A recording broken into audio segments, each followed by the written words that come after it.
हरे कृष्ण।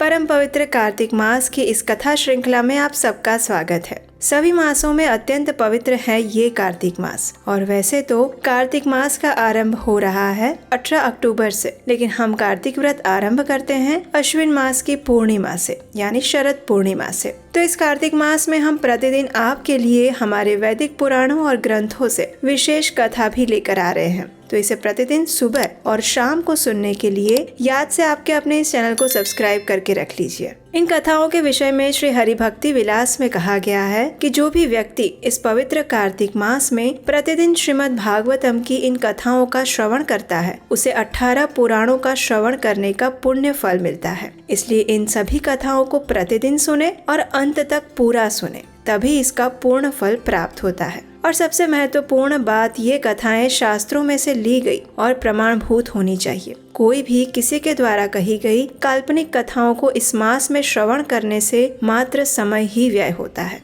तो चलिए आज की पौराणिक कथा का हम आरंभ करते हैं। कार्तिक मास विशेष कथा श्रृंखला की पिछली कड़ी में हमने सुना कि नैमिषारण्य में अनेक ऋषि मुनि एकत्रित हुए थे और उस समय वहाँ श्रील सूत गोस्वामी पधारे। उन्हें आता हुआ देखकर सभी ऋषि मुनियों ने उनका यथोचित आदर सत्कार किया, उन्हें बैठने के लिए आसन प्रदान किया और उसके बाद सभी ने मिलकर विनम्रता पूर्वक उनसे कार्तिक मास के महात्म्य का श्रवण करने की जिज्ञासा व्यक्त की। और इन सभी ऋषि मुनियों की जिज्ञासा को शांत करते हुए श्रील सूत गोस्वामी ने कार्तिक महात्म्य कहना आरंभ किया था। आज की इस कड़ी में हम इसी कथा श्रृंखला को आगे बढ़ाएंगे। श्रील सूत गोस्वामी ने नैमिषारण्य में एकत्रित हुए सभी ऋषि मुनियों से कहा, हे ऋषिगण, भगवान विष्णु को प्रसन्नता प्रदान करने वाले इस कार्तिक मास में जो भी व्यक्ति स्नान, दान और पूजन करके ब्राह्मणों को भोजन करवाता है, उसका पुण्य फल अक्षय प्रदायिनी हो जाता है। जो भी मनुष्य निष्ठा पूर्वक संपूर्ण विधि विधान के साथ कार्तिक मास का पालन करता है, वो इस कलयुग के सभी दोषों का निराकरण करके भगवान विष्णु को प्राप्त करता है।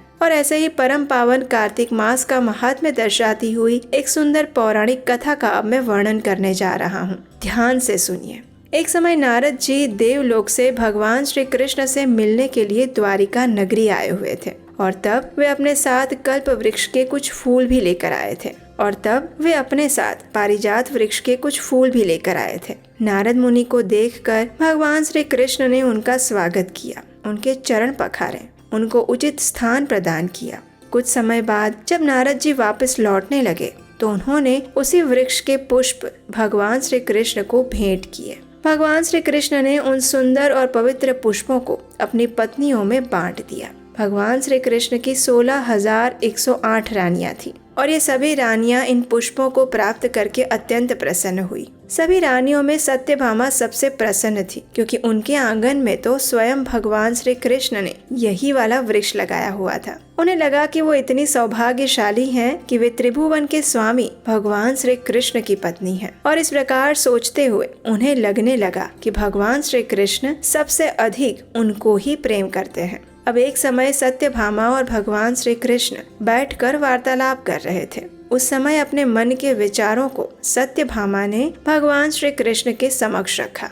प्रसन्न मुख से सत्यभामा ने भगवान श्री कृष्ण से कहा, हे भगवान, मैं धन्य हूँ, कृतकृत्य हूँ और मेरा जीवन सफल है। हे प्रभु, मैंने पूर्व जन्म में ऐसा क्या दान, व्रत अथवा तप किया था जिसके कारण मुझे इस मृत्यु लोक में जन्म लेकर भी आपकी पत्नी बनने का सौभाग्य प्राप्त हुआ। कृपया इसका समाधान आप मुझे बताएं। तब भगवान श्री कृष्ण ने मुस्कुराते हुए सत्यभामा को कहा, हे प्रिय, मैं आपसे अत्यंत प्रेम करता हूँ, इसीलिए तो मैंने इंद्र का विरोध करके भी इस पारिजात वृक्ष को आपके आंगन में लगाया है। इस विषय में अगर मन में कोई भी उलझन है तो मुझे बताओ, मैं तुम्हारी हर उलझन के प्रश्न का समाधान कर सकता हूँ। तो इसके उत्तर में सत्यभामा ने कहा, हे प्रभु, यदि आप सच में मुझ पर प्रसन्न हैं तो कृपया मुझे ये बताइए कि मैंने पिछले जन्म में कौन से पुण्य कर्म किए थे जिसके कारण आज इस जन्म में मैं आपकी पत्नी बन पाई हूँ और गरुड़ पर सवार होकर मैं आपके साथ इस पृथ्वी का भ्रमण करती हूँ। कृपया मुझे बताइए कि पूर्व जन्म में मेरे माता पिता कौन थे। सत्यभामा का ये प्रश्न सुनकर भगवान श्री कृष्ण ने कहा, हे प्रिय, तुम इस जन्म में जो फल भुगत रही हो वो तुम्हारे पूर्व जन्म के ही पुण्य फल हैं। जिसके कारण इस जन्म में तुम मेरी पत्नी बनी हो। सतयुग के अंत में हरिद्वार में देव शर्मा नाम के एक महान ब्राह्मण रहते थे। उनका जन्म अत्रि कुल में हुआ था और वे वेद तथा वेदांगों के प्रकांड विद्वान थे। उनका कोई पुत्र नहीं था, लेकिन गुणवती नाम की एक पुत्री थी। अब देव शर्मा तो वृद्ध होने लगे थे, अतः उन्होंने अपनी पुत्री का विवाह अपने ही शिष्य चंद्र से कर दिया। ब्राह्मण देव शर्मा उन्हीं को अपना पुत्र मानने लगे थे और चंद्र भी जितेंद्रिय और आज्ञाकारी था। वह भी देव शर्मा को अपने पिता के समान समझता था और उनकी सेवा करता था। एक दिन वे दोनों ही दर्भ लेने के लिए जंगल में गए और वहाँ यमराज के समान किसी भयंकर राक्षस ने उन दोनों को मार दिया। अपने पुण्य के प्रभाव से वे दोनों विष्णु लोक में चले गए, लेकिन उनकी मृत्यु की खबर सुनकर गुणवती फूट फूट कर रोने लगी, विलाप करने लगी। उसने किसी भी प्रकार अपने सामान को बेचकर अपनी क्षमता अनुसार दोनों की अंतिम विधि संपन्न की और अपने पिता के नगर में रहकर ही जीवन व्यतीत करने लगी। दुख के कारण अनेक रोगों ने उसके शरीर को जकड़ रखा था। जीवित होते हुए भी गुणवती दुनिया के लिए पहले ही मर चुकी थी। अब स्वास्थ्य अच्छा न होने के बाद उसने मृत्यु पर्यंत 2 व्रतों का पालन किया। एक था एकादशी का उपवास और दूसरा कार्तिक मास का पालन करना। इस प्रकार गुणवती प्रतिवर्ष कार्तिक व्रत का पालन करती थी। एक बार जब वो बीमार हो गई, उसके सभी अंग कमजोर थे और ज्वर से वो अत्यंत व्याकुल हो गई थी। फिर भी किसी तरह से उसने धीरे धीरे चलकर गंगा जी में स्नान किया। पानी में उतरते ही ठंड के कारण वो कांपने लगी और उसी समय उसने आकाश से एक विमान को आते हुए देखा। भगवान विष्णु के दूत उसे उस रथ में बिठाकर वैकुंठ ले गए। कार्तिक व्रत के प्रभाव से वे मेरे सानिध्य में रहने लगी। उसके बाद ब्रह्मा आदि की प्रार्थना से जब मैं इस पृथ्वी पर आया तो मेरे सभी पार्षद भी मेरे साथ यहाँ आए। हे भामिनी, ये सभी यादव मेरे पार्षद हैं। पूर्व जन्म के देव शर्मा ही तुम्हारे पिता सत्राजीत हुए और वह चंद्र नाम का ब्राह्मण ही अक्रूर है और आप वही कल्याणमयी गुणवती हैं। कार्तिक व्रत के पुण्य से ही आप मेरी पत्नी बनी है। पूर्व जन्म में आपने जो मेरे मंदिर द्वार पर तुलसी की वाटिका लगाई थी, उसके फल से ही आपके आंगन में आज ये पारिजात वृक्ष सुशोभित हैं। आपने जो अंतिम श्वास तक कार्तिक व्रत का अनुष्ठान किया था, उसके प्रभाव से ही मुझसे आपका कभी वियोग नहीं होगा। हे प्रिय, पूर्व काल में राजा पृथु और नारद जी के बीच इसी विषय पर जो संवाद हुआ था, अब उसे आप मेरे से सुनिए। जब राजा पृथु ने नारद मुनि से पूछा तो नारद जी ने इस प्रकार जवाब दिया। उन्होंने कहा कि प्राचीन काल में शंख नामक एक असुर था जो कि समुद्र में उत्पन्न हुआ था। उसने इंद्र और समस्त देवताओं के अधिकार छीन लिए थे। इस दानव के भय से सभी देवता मेरुगिरी की दुर्गम पर्वतमाला में छिप गए। उस समय अब दैत्य ने सोचा कि मैंने तो देवताओं को जीत लिया है, फिर भी वे अत्यंत बलवान दिख रहे हैं। अब इसके लिए मैं क्या करूं? मुझे अच्छे से याद है कि वेद मंत्रों की शक्ति से ही देवता बलवान बनते हैं, इसलिए मैं वेदों का ही अपहरण कर लूंगा। उससे सभी देवता निर्बल हो जाएंगे। इस प्रकार सोचकर उसने ब्रह्मा जी के सत्यलोक से वेदों को हर लिया। जब वे वेदों को लेकर जा रहा था तब उसके हाथ से छूटकर वेद भागने लगे और यंत्र मंत्र और बीजों के साथ जल में समा गए। शंखासुर वेदों के पीछे गया और उन्हें ढूंढने लगा, लेकिन उसे कहीं भी वे वेद नहीं मिले। अब इस तरफ सभी देवता मिलकर भगवान विष्णु के पास आए और उनकी स्तुति करने लगे। तब भगवान जागे और इस प्रकार उन्होंने कहा, हे देवतागण, मैं आपकी स्तुति और मंगल साधना से प्रसन्न हुआ हूँ। आपको क्या वरदान चाहिए? आपने कार्तिक शुक्ल पक्ष की एकादशी के दिन मुझे जगाया है, इसलिए ये तिथि मेरे लिए अत्यंत प्रिय और माननीय है। शंखासुर द्वारा हरण किए गए सभी वेद जल में स्थित हैं। मैं अभी वो सागर पुत्र शंख का वध करके सभी वेदों को लेकर आऊंगा। इस कार्तिक मास में जो भी प्रातः काल स्नान करेगा उसे सभी प्रकार के यज्ञ का पुण्य फल प्राप्त होगा। आज से मैं भी कार्तिक मास में जल के अंदर ही निवास करूंगा। ऋषियों सहित सभी देवतागण मेरे साथ जल में आइए। इतना कहकर भगवान विष्णु ने मछली का रूप धारण किया और जल में प्रवेश कर गए। शंखासुर का वध करने के बाद भगवान श्री हरि बद्रीवन वापस आए और वहाँ उन्होंने सभी ऋषियों को बुलाकर आज्ञा दी कि हे मुनीश्वरों, तुम जल में बिखरे हुए इन सभी वेद मंत्रों को ढूंढो और यथाशीघ्र उन्हें समुद्र से बाहर निकाल लाओ। तब तक मैं प्रयाग में देवताओं के पास रहूंगा। उस समय तपोबल संपन्न सभी महर्षियों ने यज्ञ और बीजों सहित संपूर्ण वेद मंत्रों का उद्धार किया। जिन जिन ऋषि ने जिस मंत्र को सीखा उन ऋषियों को उन मंत्रों का स्वामी माना गया। इसके बाद सभी ऋषि एकत्रित होकर प्रयाग चले गए। वहाँ उन्होंने सभी उपलब्ध वेद मंत्र ब्रह्मा जी सहित भगवान विष्णु को समर्पित कर दिए और तब ब्रह्मा जी समस्त वेद पाकर अत्यंत प्रसन्न हुए। उन्होंने देवताओं और ऋषि मुनियों के साथ प्रयाग में अश्वमेघ यज्ञ किया। यज्ञ समाप्त होने पर सभी देवताओं ने भगवान से निवेदन किया, हे देवाधिदेव जगन्नाथ, इस स्थान पर ब्रह्मा जी ने खोए हुए वेद पुनः प्राप्त किए और आपकी कृपा से हमें यज्ञ भाग भी प्राप्त हुआ। अतः ये स्थान पृथ्वी पर सर्वोत्तम, पुण्य में वृद्धि करने वाला हो, यज्ञ और मोक्ष को देने वाला हो और साथ ही ये समय भी महापुण्यमयी और ब्रह्मघाती इत्यादि महापापियों की शुद्धि करने वाला हो तथा ये स्थान यहाँ आने वाले दान को अक्षय बना दे, ऐसा वरदान आप हमें दीजिए। उस समय भगवान विष्णु ने उत्तर देते हुए कहा, हे देवतागण, आपने जो कुछ भी कहा है वो मुझे स्वीकार्य है। आपकी इच्छा पूर्ण होगी। आज से ये स्थान ब्रह्म क्षेत्र कहलाएगा। सूर्य वंश में जन्मे राजा भागीरथ गंगा जी को यहाँ लेकर आएंगे और यहीं पर आकर वे सूर्य पुत्री यमुना से मिलेंगे। ब्रह्मा जी तथा आप सभी देवता मेरे साथ यहीं निवास करेंगे और आज से ये तीर्थ तीर्थराज के नाम से जाना जाएगा। तीर्थराज के दर्शन से तत्काल सभी पाप नष्ट हो जाएंगे। जब सूर्य मकर राशि में प्रवेश करेगा उस समय यहाँ स्नान करने वाले मनुष्य के समस्त पाप ये तीर्थ नष्ट कर देगा। ये समय भी मनुष्य के लिए महापुण्यप्रद होगा। जब माघ मास में सूर्य मकर राशि में स्थित हो, यहाँ स्नान आदि करने से सालोक्य आदि का फल प्राप्त होगा। देवाधिदेव भगवान विष्णु ने देवताओं से इस प्रकार कहकर ब्रह्मा जी के साथ अंतर्ध्यान हो गए। उसके बाद इंद्र आदि देवता भी अपने अंश से प्रयाग में रहते हुए अंतर्ध्यान हो गए। श्रील सूत गोस्वामी ने इस कथा का समापन करते हुए कहा कि जो भी मनुष्य कार्तिक मास में इस स्थान में वास करता है, तुलसी की जड़ में श्री हरि की पूजा करता है, वो इस लोक में पूर्ण भोग भोगने के बाद अंतिम वैकुंठ धाम में जाता है। इस प्रकार भगवान श्री कृष्ण ने सत्यभामा को उनके पूर्व जन्म का ज्ञात करवाया और कार्तिक मास के महत्व को समझाया। इस कथा को संपन्न करने के बाद अब श्रील सूत गोस्वामी भक्ति प्रदायिनी तुलसी महारानी की एक विशेष कथा सुना रहे हैं और वो कथा हम सुनेंगे हमारे इसी कार्तिक मास कथा विशेष श्रृंखला की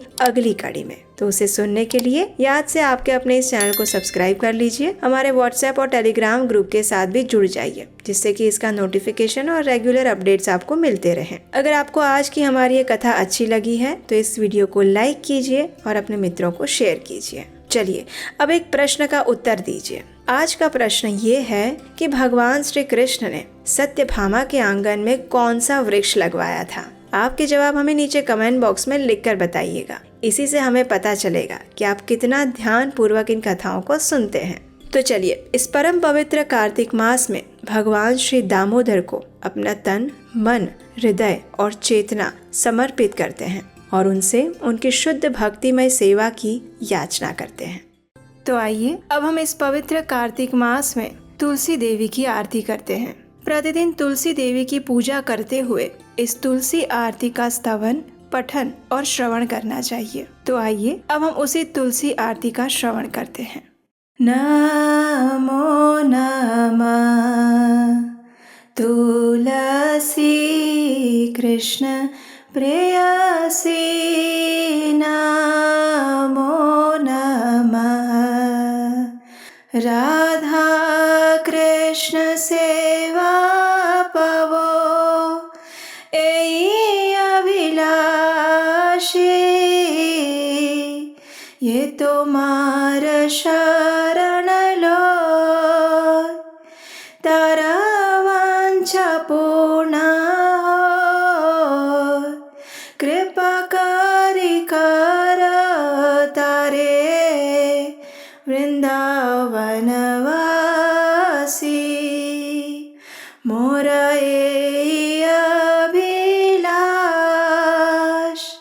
विलास कुंज दियो वास, नयने हरिबो सदा, युगल रूप राशि, एहि निवेदन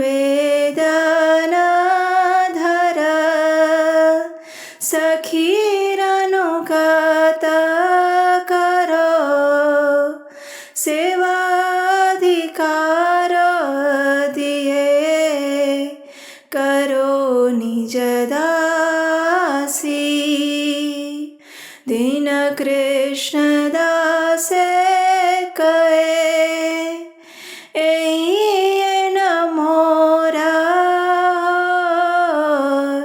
श्री राधा गोविंद प्रेमे सदा ये न भासी। तुलसी कृष्ण प्रेयसी नमो नमः। तुलसी कृष्ण प्रेयसी नमो नमः। आइए अब इस तुलसी आरती का अर्थ जानते हैं। इसका अर्थ और अनुवाद इस प्रकार है। भगवान श्री कृष्ण की प्रियतमा हे तुलसी देवी, मैं आपको बारंबार प्रणाम करती हूँ। मेरी एकमात्र इच्छा है कि मैं श्री राधा कृष्ण की प्रेममयी सेवा प्राप्त कर सकूं। जो कोई भी आपकी शरण लेता है उसकी कामनाएं पूर्ण हो जाती है। उस पर आप अपनी कृपा बरसाती हैं और उसे वृंदावन वासी बना देती हैं। मेरी एकमात्र यही अभिलाषा है कि आप मुझे भी वृंदावन के कुंजों में निवास करने की अनुमति दें, जिससे मैं युगल श्री राधा कृष्ण की सुंदर लीलाओं का सदैव दर्शन कर सकूं। आपके चरणों में मेरा यही निवेदन है कि मुझे किसी भी व्रज गोपी की अनुचरी बना दीजिए और सेवा का अधिकार देकर मुझे आपकी निज दासी बनने का अवसर प्रदान कीजिए। अति दीन कृष्ण दास आपसे यही प्रार्थना करता है कि मैं सदा सर्वदा श्री श्री राधा गोविंद के प्रेम में डूबा रहूं। इस प्रकार तुलसी आरती करने के बाद अब समय है तुलसी देवी की प्रदक्षिणा करने का। और इस तुलसी देवी की प्रदक्षिणा करते समय आप इस मंत्र का उच्चारण कर सकते हैं। यानि कानि च पापानि ब्रह्महत्यादिकानि च तानि तानि प्राणशन्ति प्रदक्षिण पदे पदे। इसका अर्थ ये होता है कि जो भी व्यक्ति तुलसी महारानी की प्रदक्षिणा करता है तो उस प्रदक्षिणा के दौरान पद पद पर उसके समस्त ब्रह्म हत्यादि जैसे बड़े बड़े पापों का भी नाश हो जाता है। तो इस प्रकार इस कार्तिक मास में आप तुलसी पूजन और प्रदक्षिणा कर सकते हैं। चलिए अब हम इस पवित्र दामोदर मास यानी कार्तिक मास में तुलसी देवी के स्तोत्र का पाठ करते हैं, जिसकी रचना श्री पुंडरीक दास द्वारा की गई है। जगद्धात्री नमस्तुभ्यं विष्णोश्च प्रियवल्लभे यथा ब्रह्मादयो देवः सृष्टिस्थित्यन्तकारिणः। नमस्तुलसी कल्याणी नमो विष्णु प्रिये शुभे नमो मोक्षप्रदे देवी नमः सम्पत्प्रदायिके।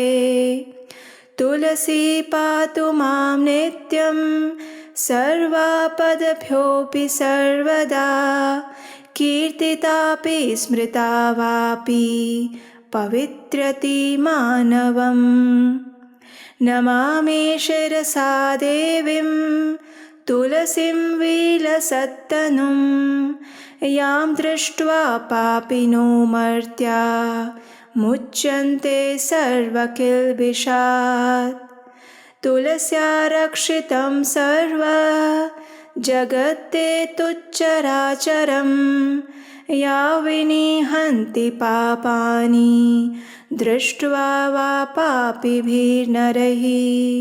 नमस्तुलस्यतीतरां यस्यै बद्धवाञ्जलिं कलौ कलयन्ति सुखं सर्वं स्त्रियो वैश्यास्तथा परे। तुलस्या नापरं किञ्चित् दैवतं जगति तले यथा पवित्रितो लोको विष्णु संगेन वैष्णवः। तुलस्याः पल्लवं विष्णोः शिरस्यारोपितं कलौ आरोपयति सर्वाणि श्रेयांसि वरमस्तके। तुलस्यां सकला देवा वसन्ति सततं यतः अतस्तामर्चये लोके सर्वान् देवान् समर्चयन्। नमस्तुलसी सर्वज्ञे पुरुषोत्तमवल्लभे पाहि मां सर्वपापेभ्यः सर्वसम्पत्प्रदायिके। इति स्तोत्रं पुरा गीतं पुण्डरीकेण धीमता विष्णुम् अर्चयता नित्यं शोभनैस्तुलसीदलैः। तुलसी श्रीमहालक्ष्मी विद्या विद्यायशस्विनी धर्म्याधर्मानना देवी देवी देव मनः प्रिया। लक्ष्मी प्रिय सखी देवी द्यौर्भूमिरचला चला षोडशैतानि नामानि तुलस्या कीर्तयन्नरः। लभते सुतरां भक्तिम् अन्ते विष्णुपदं लभेत्। तुलसी भूर्महालक्ष्मीः पद्मिनी श्रीहरिप्रिया। तुलसी श्रीसखी शुभे पापहारिणि पुण्यदे नमस्ते नारद नूते नारायण मनः प्रिये।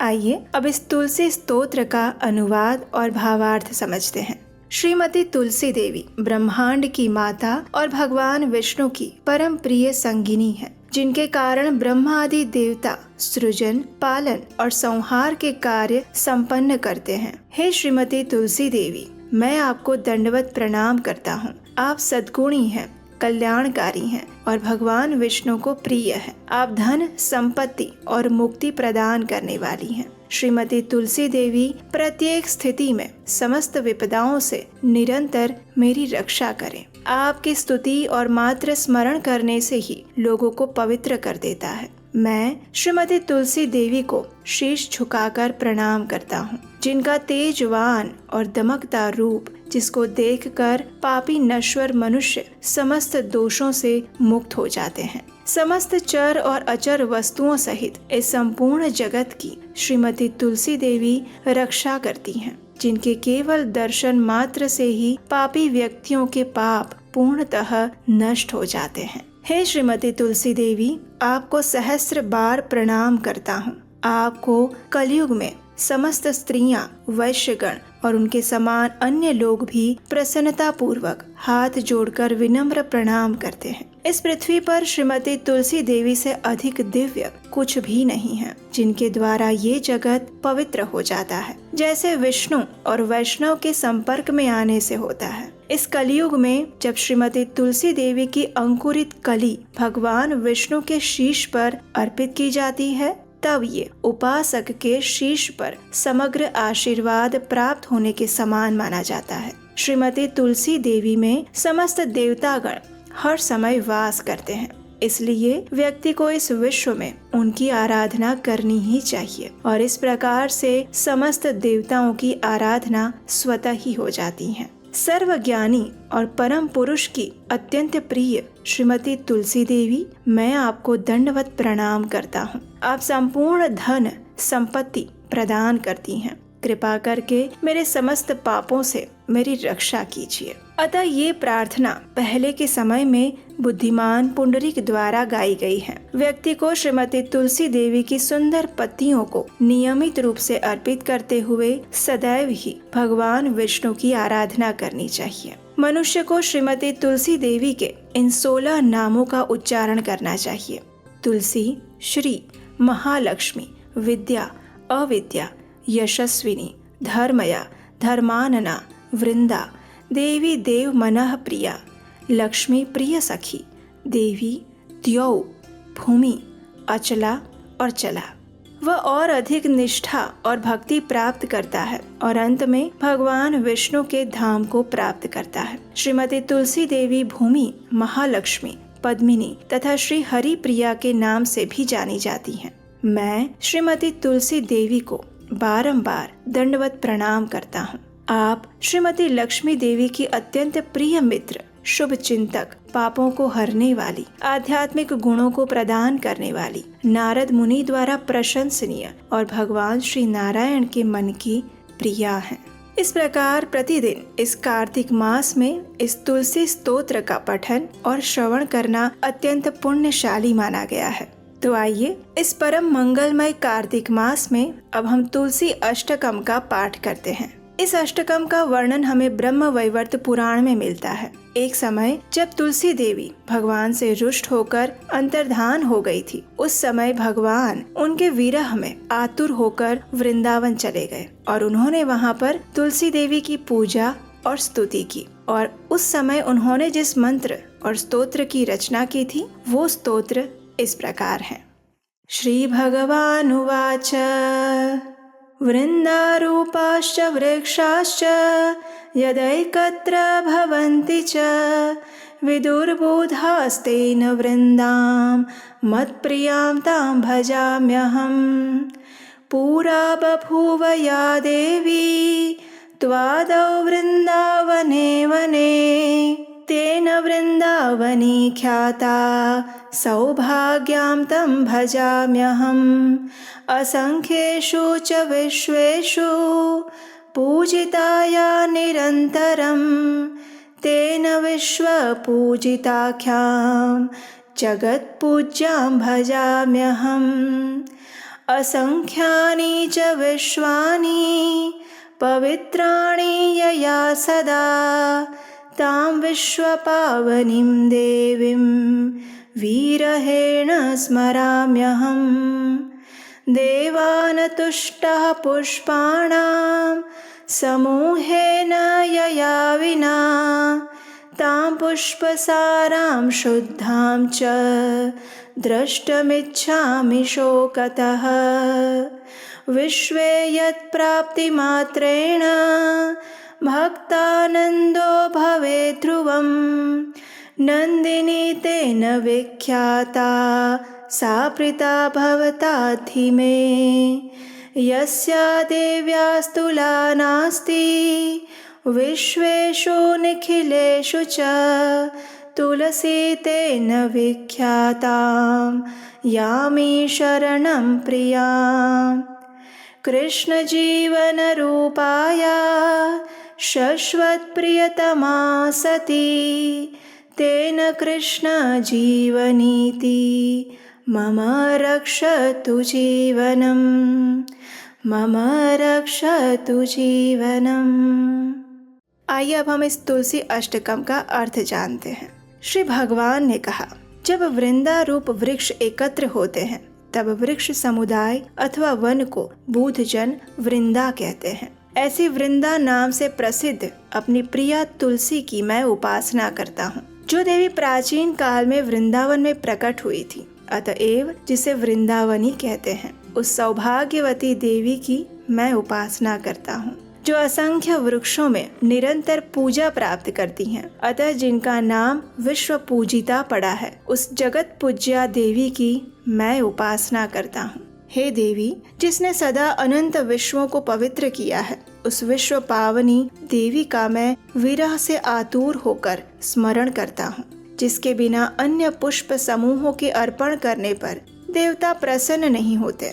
ऐसी पुष्प सारा, पुष्पों में सार भूता शुद्ध स्वरूपिणी तुलसी देवी का मैं शोक से व्याकुल होकर दर्शन करना चाहता हूँ। संसार में जिसकी प्राप्ति मात्र से भक्त परम आनंदित हो जाता है, इसलिए नंदिनी नाम से जिसकी प्रसिद्धि है, वे भगवती तुलसी देवी अब मुझ पर प्रसन्न हो जाए। जिस देवी की अखिल विश्व में कहीं तुलना नहीं है, अतएव जो तुलसी कहलाती हैं, उस अपनी प्रिया की मैं शरण ग्रहण कर रहा हूँ। वह साध्वी तुलसी वृंदा रूप से भगवान श्री कृष्ण की जीवन स्वरूपा है और उनकी सदा प्रियतमा होने से कृष्ण जीवनी नाम से विख्यात है। वो देवी तुलसी मेरे जीवन की रक्षा करें।